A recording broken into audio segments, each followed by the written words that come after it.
বিলোনিয়া মহকুমার চিত্তামারায় এসবিআই ব্যাংকের শাখা তুলে নেওয়ার খবর প্রকাশ হতেই এলাকার জনগণের মধ্যে উত্তেজনা তৈরি হয়। এলাকার সাধারণ জনগণ যৌথভাবে মিলিত হয়ে বিভিন্ন প্লে কার্ড হাতে নিয়ে বিলোনিয়া আগরতলা সড়ক অবরোধে বসে।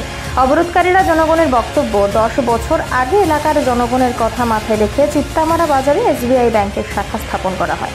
ইতিমধ্যে ব্যাংক শাখায় 9 শতাধিক আমানতকারী শাখা অফিসে অ্যাকাউন্ট খোলে। এছাড়া এলাকার রেগার অ্যাকাউন্ট, সামাজিক ভাতা, আবাসনের টাকা ইত্যাদি শাখা অফিসের মাধ্যমে লেনদেন করছে। এলাকার 5টি পঞ্চায়েতের জনগণই ব্যাংকের সুবিধা নিচ্ছে। আমাদের গাঁও সভা আজ 10-11 বছর পর্যন্ত আমরা সুযোগ সুবিধা পাচ্ছি। আমরা ব্যাংকটা এখানে দেওয়া কালন্ডা বা মন্দারিয়া, পাইখোলা, পশ্চিম পাইখোলা, মাইসরা, চিত্তামারা অনেক গাঁও সভার লোক হয়। এখানে রেখার কাজের টাকা উড়া, ভাতা উড়া অনেকে রাখে, লেনদেন করে।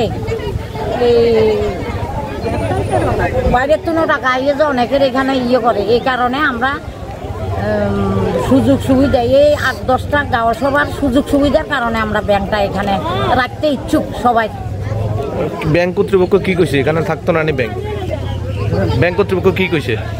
ব্যাংক কর্তৃপক্ষ কইছে তারা যেখানে লইয়া যায় সেখানে যাইব। আপনারা কি শুনছেন এখানে ব্যাংকটা কোথায় যাবে? বিচ্ছন্ন যাবে বলে আমরা শুনছি। এর আগে শুনছি বনকর নিব গই, তো কাটে নিয়ে দেখি নিয়ে নিব গই, তখনও আমরা একটু সবাই ইয়ে করছিলাম। এখন মূলত আপনারা চান ব্যাংকটা এখানে থাকুক? হ্যাঁ, আমরা চাই। ডিএম ছাড়া আমরা বেশি কি একবার বেকার স্টলের মধ্যে আমরা দিনও কিছু বেকার স্টল যেটা দিতে না। মানে আগের ডিএম স্যার যে সময় ছিলেন সাজু ওয়াহিদ, ওই সময় বলেছেন দেবে এস্টিমেট বানাবার লেগে দিচ্ছে।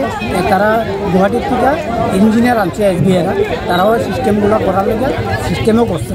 তো এস্টিমেট বানাইছে 4,93,000 টাকা।